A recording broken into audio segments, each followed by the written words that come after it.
Grand classique du monde de la culture et de la politique, quand nos bons ministres s'ennuient, c'est vrai qu'il y a fort peu à faire en ce moment, ils se tournent vers la montagne Sainte-Geneviève et se disent « Tiens, et si on panthéonisait quelqu'un ?» Panthéoniser, verbe transitif, action de mettre au panthéon. Action consistant à troubler le repos éternel d'une personnalité connue du monde politique, artistique ou littéraire en l'enfermant dans un temple maçonnique fréquenté uniquement par les touristes étrangers et les voyages de classe, tout cela au nom des vertus républicaines. Les prochaines victimes sur la liste sont les poètes Rimbaud et Verlaine. L'idée de les panthéoniser est déjà en soi une absurdité. L'un et l'autre sont la quintessence de l'anticonformisme. Or aujourd'hui, le Panthéon est le nirvana du conformisme bien pensant. Verlaine, à toute chose, préférait l'impair, et quel impair en effet que de le condamner à pareille sépulture.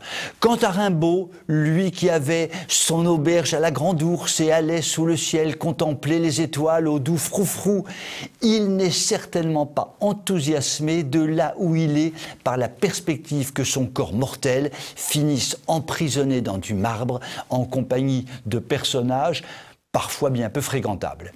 Mais le comble du comble est atteint lorsqu'il est proposé de les panthéoniser ensemble, entre guillemets. Oui, les deux poètes maudits ont eu une relation qui, à l'époque, a défrayé la chronique. Mais elle n'a eu qu'un temps. Elle a été passablement compliquée et orageuse et s'est terminée à coups de revolver. Et ni l'un ni l'autre ne voulut plus ensuite en entendre parler. Verlaine mourra sans avoir jamais revu Rimbaud et Rimbaud finira par fréquenter une femme. Quelle horreur! Rimbaud devenu hétéro. Allô LGBT? Dans ces conditions, pourquoi les condamner à cohabiter pour l'éternité?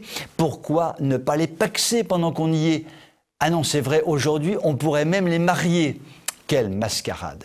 En réalité, et comme toujours, il s'agit de se mettre à plat ventre devant le lobby LGBT qui ne peut pas s'empêcher de réduire les gens à leur arrière-train ou à leur entrejambe.